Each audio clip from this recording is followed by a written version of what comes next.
And now, please welcome from IESE Business School, Barcelona, Professor Mike Rosenberg. Good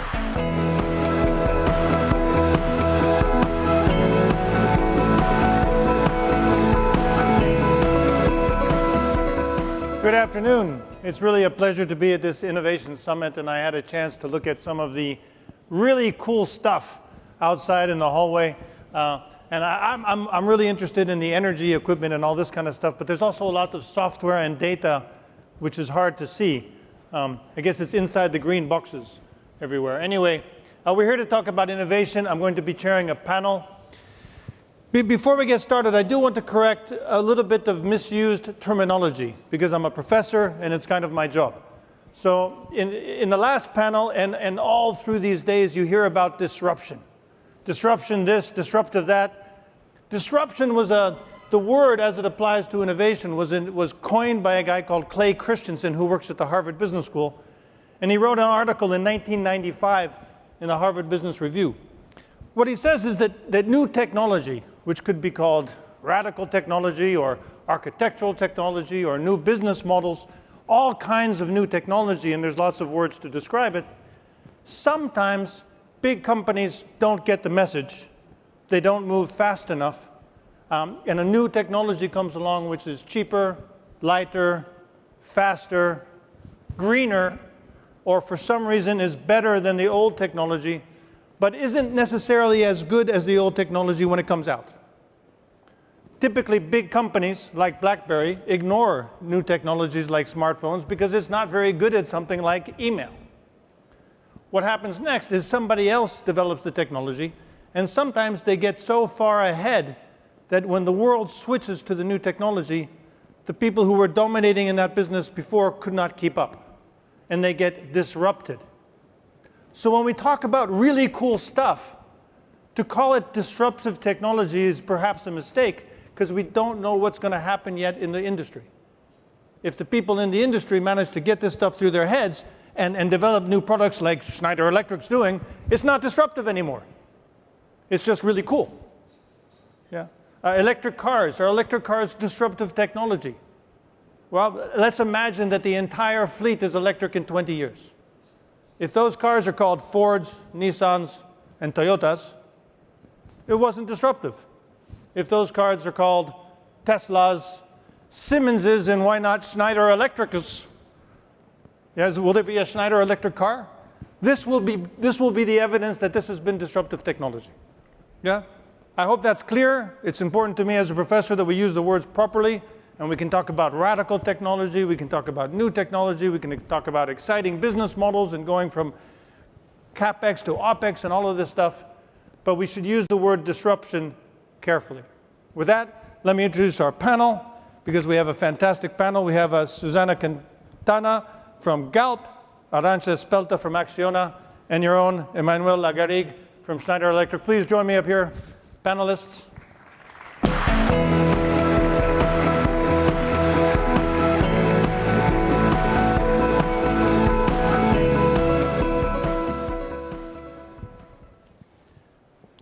So good morning, everybody, and thank you for joining us on the panel.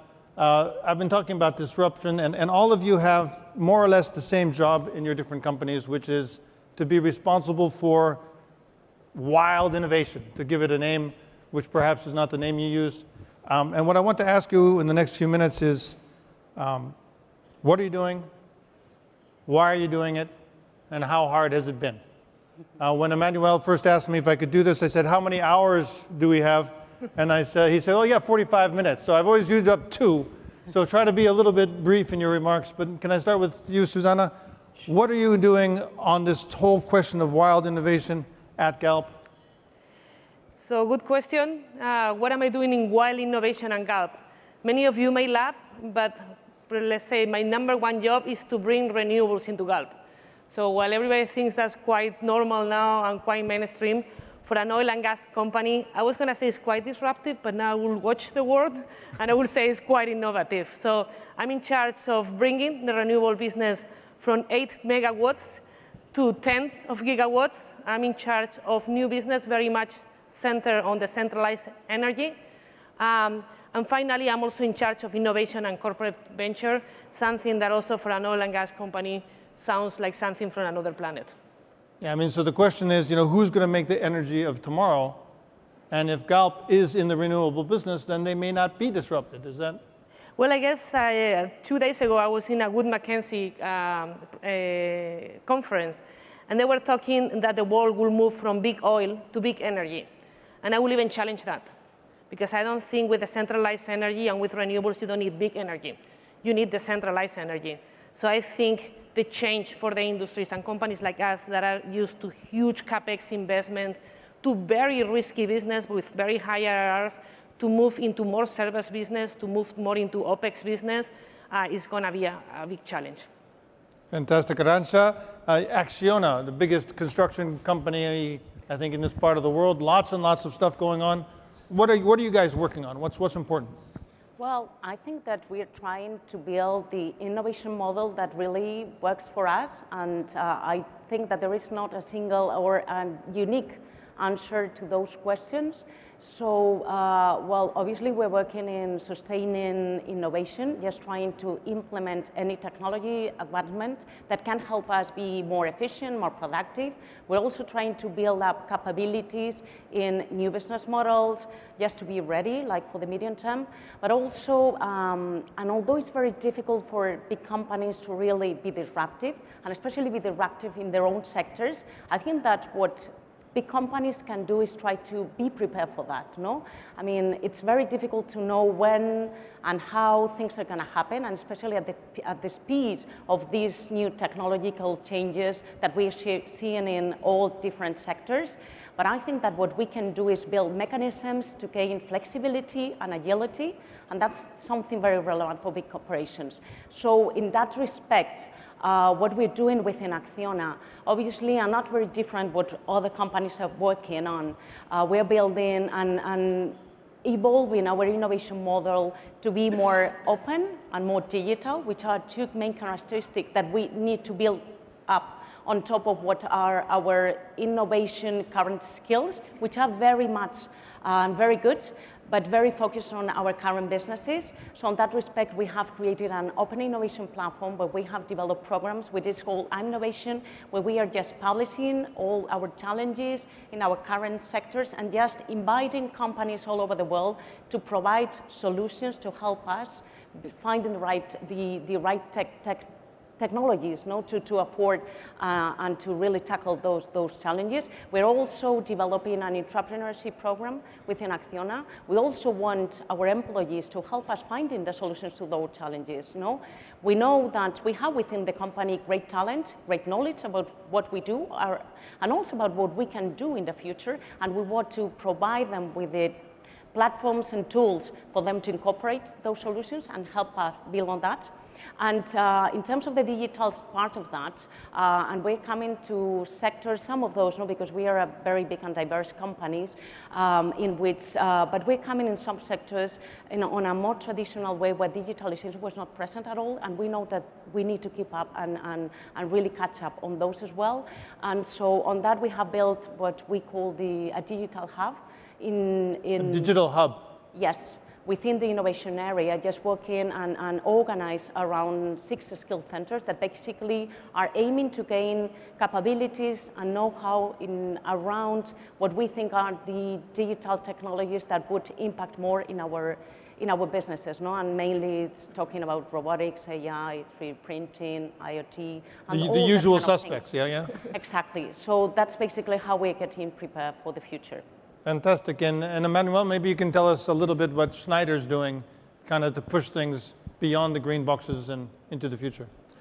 Well, precisely, beyond the green boxes. So I think the first concept we need to be on the same page on is that you need innovation at the core. You need the green boxes to be the best green boxes in the market and beating competition. And increasing your market share and generating growth for your stakeholders, your customers, your people, the planet, and your shareholders. Now, if you just do this, it may not be enough. And if you want to make sure that everybody has access to energy and digital in the future, maybe there will be other people thinking about that value proposition with different technologies, different business models. So we just want to augment our innovation with this Innovation at the Edge program, which is about sticking our head outside, working with universities, with venture capitalists, with startups, with other large companies to create new business models, to bring new technologies to Schneider Electric, to make sure that we remain ahead of our competition, our current competition and our future competition. And let me just stay with you. Why? I mean, the world is kind of breaking in Schneider Electric's favor. Transition to a low-carbon economy, electrification of the planet. Probably if you just keep making the best green boxes in the world, everything would be fine. Why go past the edge? Maybe, maybe not. This is a good point. So we have the good luck to be positioned in two markets where you have disruptions, important disruptions happening. There are probably 5 big disruptions happening in the world these days, and 2 of them are in our field. So it's about leveraging that to our advantage. Yeah, the one of energy and the one of digital and AI. I mean, biotech will be another one. We're not in that yet. And there are a few others that also we could also mention. But the point is, what Susana was saying, for an oil and gas company, thinking that the world will be a world of decentralized energy, well, that's counterintuitive. And I'm sure that the competitors and the environment that Galp will face in terms of business model will be very different from the one they face. Same here. And especially the disruption in energy, we are just at the beginning of it. That market is ripe for a very big change. I would say the potential disruption of energy. Yeah. Because today the energy mix on the planet, if I remember correctly, is still gas, oil, coal. The electric utilities are still playing a role. They haven't died yet, unless I'm misinformed. 70% of capex deployed in energy generation is in renewable these days, right? So, and you can ask those ladies; their companies are pretty involved in this type of businesses. So it's a reality; it's becoming a reality. But I agree with you. We are just at the beginning of something that's going to go very, very fast in the next decade. Of the transformation of the energy platform. The transformation of how electricity is being generated, transported, distributed, shared, uploaded, downloaded, and the players that will do that. Arantza, a construction company, building a digital hub, getting entrepreneurship from its people, opening up the partnerships. Why? I mean, that's not normal, is it? Yes, and imagine a renewable company. We started being a construction company, and we became a renewable energy company. I really think, and that was at the early 90s when we decided to do that. Imagine everyone was thinking that we were a little bit crazy, entering into this market when no one believed on that. Regulation was not even there yet in some of the countries, and we decided to do that. We firmly believe that that's what we had to do, And we were able to disrupt the electricity system, especially from a construction company, And we have to fight against companies that were more based in the traditional, in the conventional sources of energy, and we had very clear that we only wanted to work in renewable energies, So yes, taking it from what Emmanuel was saying, I think there's been really big change. There is still, of course, still a road to continue, but I think that's been a very big change. I think almost no one now really won't take renewables into the energy system equation, So, and sorry, I'll get back to your question. Why? Well, I think that first and in the short term, because I think we need to differentiate. You need to do that to differentiate yourselves. You need to use innovation to really generate competitive advantages to your current businesses, and that's how we start it all. You need to gain efficiency and productivity, especially in this global environment where there are huge competitors all over the world. So that's a good way to start, but you need to build the capabilities for the medium and for the long term, and that's where, precisely because that's where the disruption may come. How long is the medium and the long term? We don't know, and we don't know, no one knows. That's what I was saying at the beginning, and it's very difficult. We can try all to guess, but we have no idea, and that's the reality. And that's why I say all you can do is try to be ready for that, no? And it's very difficult to try to predict the future. It's simply impossible. And even the pace at which things are going to happen, it's just impossible to know. But you need to be ready for that, just building the mechanisms, getting the knowledge, gaining agility, and to be ready for that, and to be part of that disruption as well, no? So as I said, why? Initially because you need to differentiate, in the long term because you want to be resilient. You want to be there when this disruption comes, no? And I think that's why innovation and technology is so important for the companies. At the business school, I would agree with you. We say you cannot predict the future, but you can develop scenarios for the future. And looking at this scenario or that scenario, and then look at the capabilities you have in these different scenarios and say, do I have what I need to have in these different futures? Yeah. Exactly. Yeah. Susana, why? Why does an oil company, go into renewables? A construction company went in the 1990s, and now the renewable company is jumping in. What's the story? So I think it's clear for everyone on the why. We all know that oil is going to peak sooner more than later. We all know the world is moving to renewables. Peak oil, this idea that oil will... Yeah, as I mentioned, I was in this conference, and I heard everything the same that I have been hearing for the last 5-10 years in clean tech conference. The only difference this time was being said by an oil and gas conference. So that was pretty impactful. Let me focus instead maybe on the why, because I think it's quite obvious. It's on the what. And I'll tell you how I approach innovation. Sure. I'm very pragmatic about innovation. I am not trying to predict the future. I'm not trying to reinvent the wheel at all.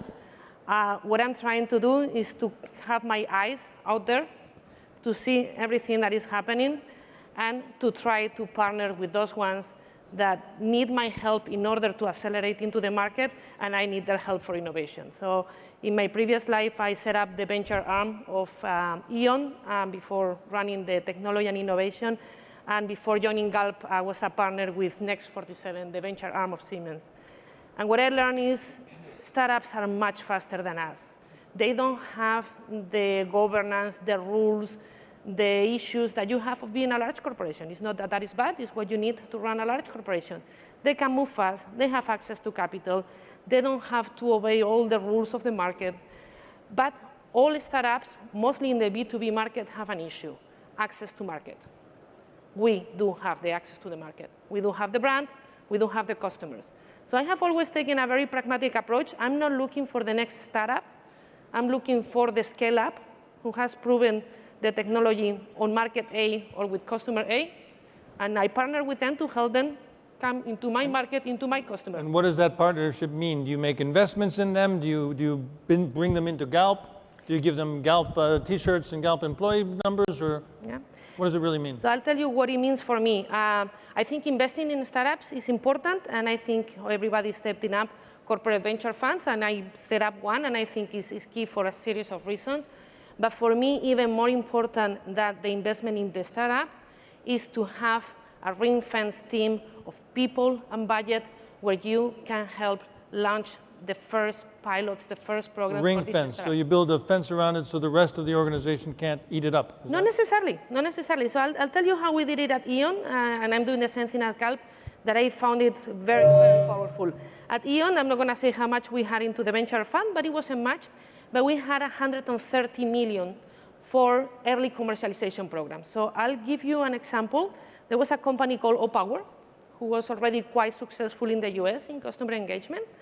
And I went to O-Power and I said, I'll open the UK market for you. We have 5 million customers in the UK market in exchange for an investment in the company. We opened O-Power to the UK market, and E.ON went, actually I'm going to say it wasn't E.ON, it was even me. The first time I heard O-Power and they told me about customer engagement, I said, who's the customer and why do we need to engage with them? And at the end of O-Power... Because you're an electric utility, you know. Yeah, I didn't care about it, who was the customer. And I'll tell you, by the end of the deployment of O-Power, customer engagement was the #1 line in every company presentation. So I'm very pragmatic. I don't look for something that is 5-10 years from now. I look for something that needs to scale up today. I partner with them. I give them a team that does the first product introduction, And then if successful, the business has to hand it over. And I think in order to bring innovation, you have to be very fast with early success. Now, for the entrepreneurs in the room, that's Susana Quintana at galp.com, is that right? I'll tell them later. Okay. But I think, yeah, just to rebound on this, this is the key part, right? So when you do corporate venture or this type of, you want to really make the collaboration efficient. This is why we have quite a few startups here in that showroom, and they are completely embedded in the booth, because this is the partnership. This is where it takes place, right? So you want to manage very well the distance or the ring fence between the startup and the business, and make sure that all the way you manage the expectations on both sides. Because the first meeting between a startup and a corporate always goes very well. A lot of excitement. Oh, the first meeting. The first meeting, yes. Yeah. Oh, look at that technology, that product, fantastic. With an army of R&D people, we're not able to do it, and those two guys in a garage, they did it. And then on the other side, the entrepreneur is like, wow, I've arrived. I'm in 130 countries. I have a sales force of 30,000 people working for me. So that's the first meeting. And then comes the second meeting, which is, well, the entrepreneur realizes that there's a bit of bureaucracy to get to this one of 120 countries. And the corporate realizes that, well, yeah, the product is not finished, is not perfect, as you were saying at the beginning. So it's very important to manage that relationship very, very well. Let me just stay with you for a moment, Susana. How hard is this? I mean, you did it at E.ON, you did it at Siemens, and now you're starting to do it at Galp. How difficult is it to get one of these organizations to move what the former CEO of IBM called getting an elephant to dance? Yeah. So I think the number one step of getting the elephant to dance is to making hear the music. What I mean with that is you really... Getting the elephant to hear the music. Yeah. Yeah. It is the number one step is to have that sense of urgency that the market is shrinking. To tell you the truth, so far it's been easier at Galp than it was at E.ON. Why? Because Galp is already conscious of the urgency of the innovation. When we started at E.ON, that urgency wasn't there yet. And the education of the people to hear the music took a lot of time. I think after you have the sense of urgency, the biggest issue is understanding the new markets. I will call it education of the new markets, and second of them, inertia. So mostly when you have a great engineering company or oil and gas company, there are a bunch of experts who know their markets very well and are willing to take bets and make different things based on the knowledge of the market. Then somebody shows up and talks about something completely different they can't grasp. That's difficult for them. Even if they understand you and they believe you, they cannot validate how good your idea is. So you have to spend a lot of time on really educating them, trying to get them to understand the basics, the typical acronyms, the typical IRRs, present them different people in the industry to make them grasp what this business is about. So sometimes it's not that they don't want it, it's just they are not familiar with it. Second is inertia. Everybody, and I see so many times, everybody puts these great slides on innovation and how we're going to change the world and how everything else, and then after they are done with this great vision, they go back to the operating business and start doing everything exactly the same. So to break that, to break the inertia and to make people understand that while the operating business are key, because otherwise you don't have the money for the innovation, you have to start dedicating a significant amount of time to the new business and giving them the same visibility and the same time. That's probably the hardest part, to really make them dedicate the time afterwards with the operating business. Arantza, the same question. How hard is it now? I know your chairman is a believer, so that might help. I don't know, but how hard is it at Acciona? Precisely, I was going to say that, no, and totally agreeing with what Susana said. Leadership is key, absolutely key, no, and especially the top leadership. And in our case, we're very lucky. That's true. Our chairman is a firm believer in innovation. I mean, we are a family-owned company, and we always say that innovation has been at the DNA of the company since its origin, no? And you can find letters from the founder of the company just encouraging employees to really bring solutions to the table, make sure that they implement it, and make sure that they expanded all over the places, no? So that's been there from the very beginning, and therefore that helps very much.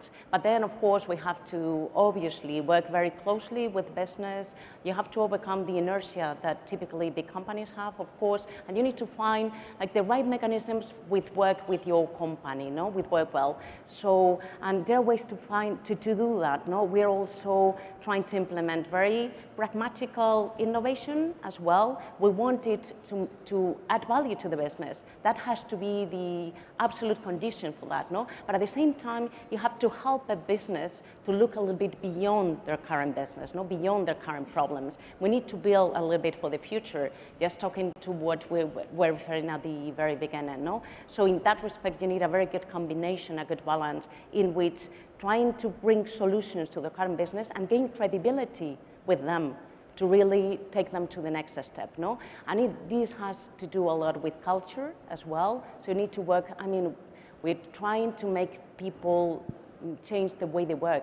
And that's always difficult, no? So you need to prove them that that would help them in solving their problems, helping them in their responsibilities. So that's part of what we have to do as well, no? And also, one important thing is try to fight against the risk-averse, sometimes a feeling within companies. And on that, I think that trying to build like mechanisms that help proving and failing fast and cheap, as they say, no, I think that's very You sometimes have to activate that chairman link and get the chairman to kind of push their finger on the scales to get that risk aversion down? Well, chairman loves taking part in the startup programs that we do. He shows up. He likes to see it because he wants to be updated on what's going on and how all the people, well, startups and big companies, no partners in the end. That's what we're trying to do. Politically, if he shows up, maybe people take a different attitude about risk. And that obviously helps a lot, no? And building up in a culture that really promotes innovation, no?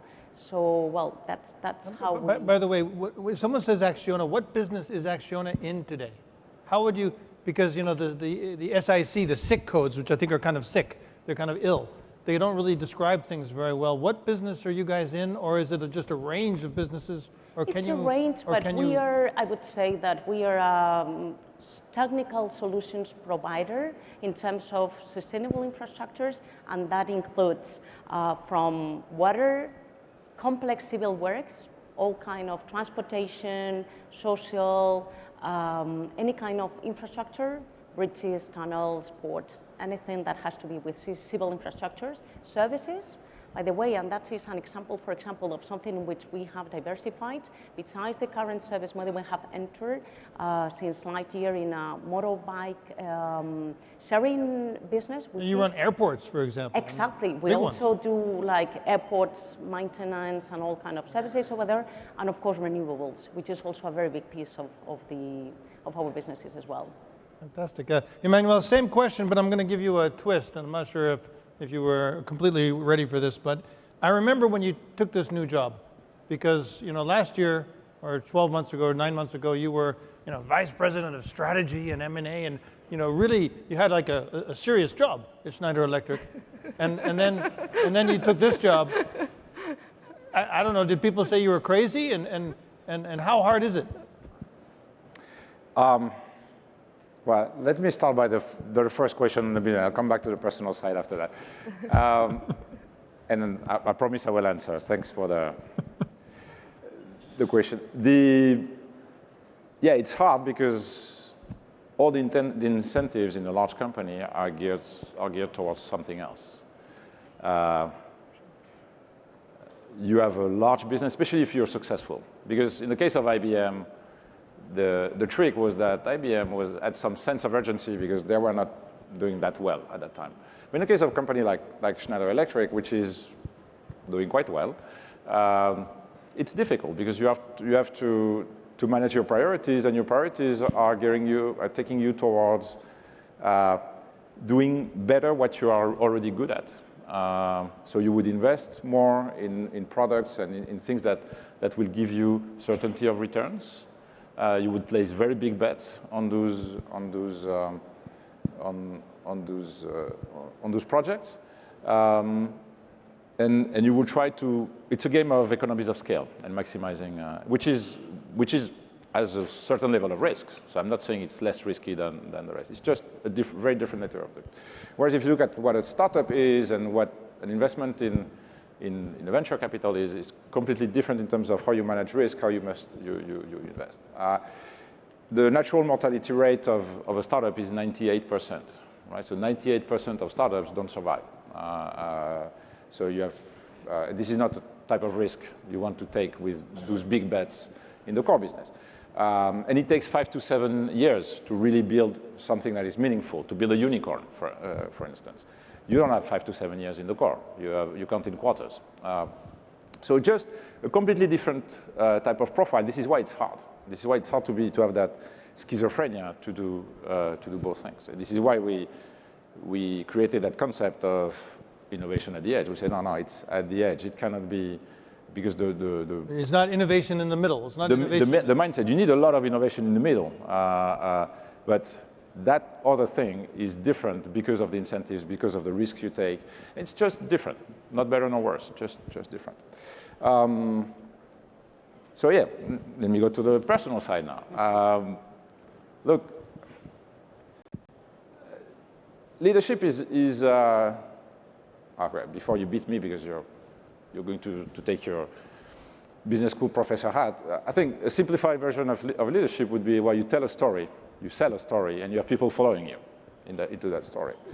A good way to do that is to be a role model, to apply to yourself what the story you believe in, so that you probably is going to secure more followers. So that's what I did. So I put myself at the edge. A lot of people were telling me at the beginning, oh, you're crazy, you screwed up your career, you had a real job, and now. But I applied to myself what I think is the life of an entrepreneur, and what I think should be the behavior and the mindset that the team that is going to do that needs to have. Well, there used to be a television program on television here in Spain called If I Knew I Wouldn't Have Come. Si lo sé, no vengo. I don't know if you guys saw it when you were younger. And it had, people would come on the show and they'd have to do crazy tricks. 9 months later. Well, it takes 5 to 7 years. That's what I said. Yeah, but you've been at it for 9 months. Well, I'm still alive. So far, so good. Now, today we have 80 startups we are collaborating with. Some of them we have even invested in. We have built that big JV with Carlyle. We have a lot of projects with Acciona, or potential collaborations going forward. Good start, but still, we'll see you in 5 to 7 years. But let me change gears a little bit and ask you about a couple of different questions, and maybe have even shorter answers if we could. But one thing you find walking around outside, and pretty much every time we do any kind of program with anybody at the business school, big companies, they're talking about digitalization, they're talking about data, they're talking about AI. All of our graduates want to open companies to find blockchain solutions to things which I never knew needed blockchain solutions. And everybody who could spell cybersecurity can get a great job anywhere. Now we have a company making circuit breakers, a company building bridges, and a company running gasoline stations, investing in all of this stuff. Could you help me understand this a little bit? Emmanuel, and then we'll go to Arantza and Susana. Well, we do a bit more than circuit breakers. I know. I'm just teasing. Okay, yeah, you know that. No, it's... How important is digital, and how can we make sense of all these different technologies? Well, digital is very important today because we are in the middle of a big transformation and new technologies which are accelerating all the ones you've mentioned. A lot of people are saying, well, we shouldn't talk about digital anymore in 10 years from now because it will be just everywhere, right? That will be a normal way of living and behaving.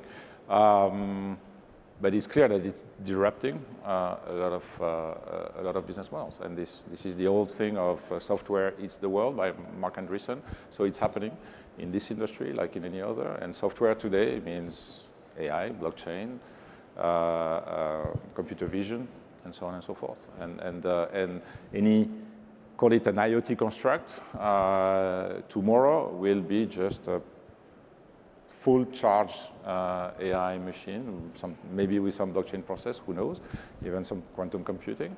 But it's the technology at the end should be a means to an end to create new businesses, right? So the business model is, in most cases, what you realize, even for a technology company like us, the business model is as important, if not more, than the technology. Arantza, your view on AI, blockchain, augmented reality, machine vision, data, cyber. You've built a digital hub. What's I think I totally agree with Emmanuel. I think digitalization is very relevant for organizations today. I mean, there is a big transformation, and we cannot live apart from that.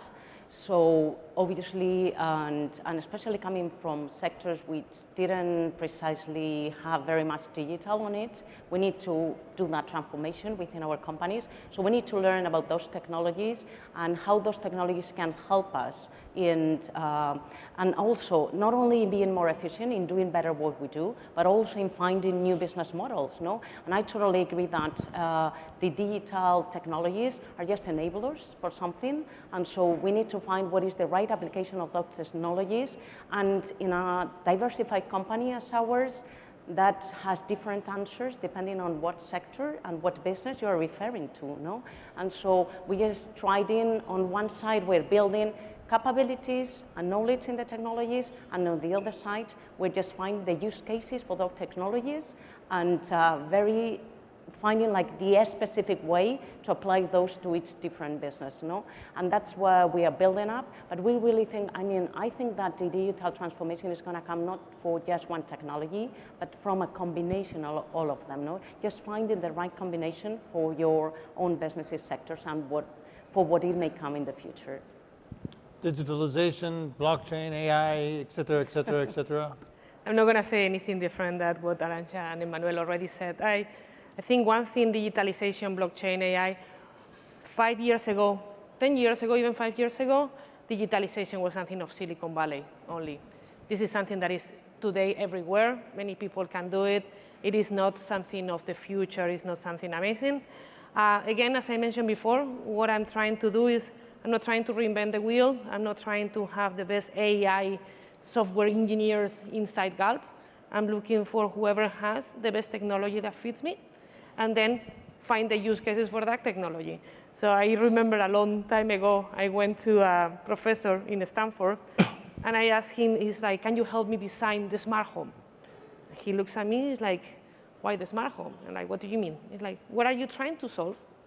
And then we'll find out what is the solution to that. So start with what is the end that you're looking, and then look at the technology that you need. And it may be blockchain. I'm not a big believer on it, but maybe, never know. Maybe AI, maybe just changing customer behavior. So for me, again, as Arantza said and Emmanuel said, those are just the enablers. Those are just the tools. Those tools are freely available by different people. Find first what use case you need for the business you are trying to build, where you have a competitive advantage, and just partner with the people who have the best tools to deliver. Emmanuel, you mentioned business models. So as you change the business model, how do you explain the new business model to your customers, to your partners, and maybe even to the stock market, because they know you from who you used to be? And when you start saying, I'm now doing something completely different, how do you tell that story? And if I'm explaining well the question. Well, you start by the easy part. Let's take the example of energy as a service. So we have more and more of our customers because they are facing cost issues or resiliency issues on the grid in the regions where they operate. They are telling us, yeah, I'd like to produce my own energy. I'd like really to have a microgrid, but I'm not paying for it. So don't use Schneider Electric. Don't try to come with an equipment or a system or SKU and ship it to me, because I'm not going to buy it. I want it, but I'd like this to be served as a service, as a variable cost, because energy is just a variable cost for me. It was a variable cost. I just have a resiliency issue. So we have more and more of those customers. So it's easy to come back to them and say, oh, now we have this joint venture with Carlyle. It's called Alpha Structure. We can deliver that value proposition. And your utility customers don't mind? Maybe I don't mind what they think. That's something else, but we'll talk about that with Susana another day. But Yeah, but you may end up stepping in on the toes of other players, or so what. But at least, so you start by the easy stuff, by producing a business model that your customers are starting to ask for. So this is before you get to. Arantza, same question. As you change, as you know, what used to be Acciona isn't Acciona because you're doing all this other stuff. How do you explain that? I mean, I think you explained very well what is the value proposition and why it makes sense for you. And the answer to that might be very different depending on the new business model that you want to implement.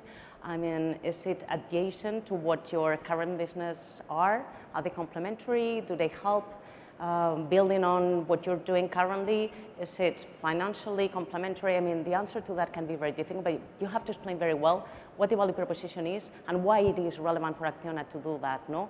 And yes, going back to what we were mentioning before, having the top management very much believing on that and pushing towards that, it really helps explaining the stakeholders why it is good for Acciona to do that, no? Yeah. So. Susana, we've got just a few minutes left on this question of changing business models, or basically anything else you want to talk about as we kind of close this panel discussion. So I think I mentioned it at the beginning. It's a question of continuous education. It's about making the people familiar with it. And it's about hearing the same thing from as many different sources as you can. One thing is Susana saying it, another thing is Susana saying it, but I heard it in a conference, but I read it. So try to give them as much visibility, as much exposure to what you're trying to get.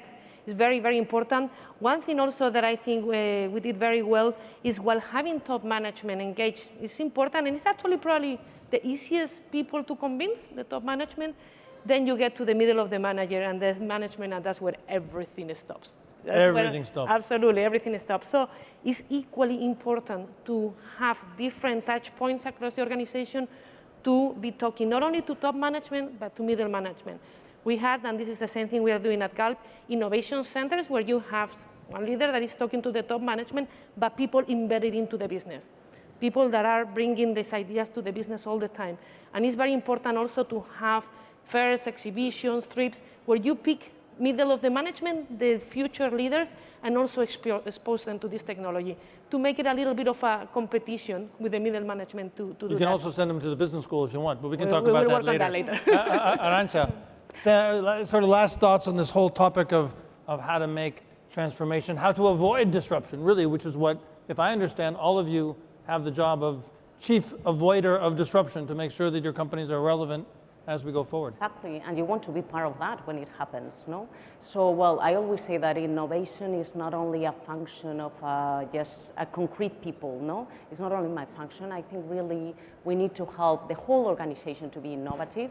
So I think it has to do a lot with culture, with bringing culture, with teaching people on how to use like new technologies, on how they can be, helping them learn how they can be innovative in what they do in their current business. So, I mean, programs like the entrepreneurship that we are building, I always say, no, there is a key objective, which is trying to find like new business models, just taking ideas coming from employees, but there is a second target, which is as relevant as the first one, because these people, some of these entrepreneurs will go back to their current functions, and they will continue doing their roles, no? Some of those, so helping them to think out of the box, thinking differently, bringing those ideas back to their current functions, I think that helps a lot. No? So we're trying to work very much in bringing that innovation culture, a different way of thinking, different way of doing to all the organization. Emmanuel, last thoughts on this whole topic of transformation and how to avoid disruption through innovation. No, I think it takes two things. A bit of schizophrenia. A little schizophrenia. Yeah, and creativity. And they say those two things go together from a clinical psychological point. Well, maybe, I don't know, that's, you need to help me on this. Schizophrenia, because you have to be always on the watch and figuring out what, if someone is going to disrupt you, or if you can do the same to someone. Disrupt yourself. Yeah, or, yeah, because if you become a very good incumbent, well, you're just becoming a big target for a disruptor. So it requires a bit of schizophrenia and creativity. The creativity is, I mean, in business, it's as simple as putting two things together that already exist, right? So Microsoft and Schneider Electric, or Carlyle and Schneider Electric, and you put the two together, and you have something new. You create a new business model or new technology. So this is for me what summarizes a bit what we're trying to do here. So let me just thank our panelists, Emmanuel from Schneider Electric, Arantza from Acciona, and Susana from Galp. I'm not sure we could call these companies what I used to call them, because I'm not really sure what these companies are becoming. But it's clear that they're going to be part of the future, and they're going to be relevant thanks to the hard work and the amazing innovation that's happening all over the place. So thank you very much, and thank you for the audience for your attention.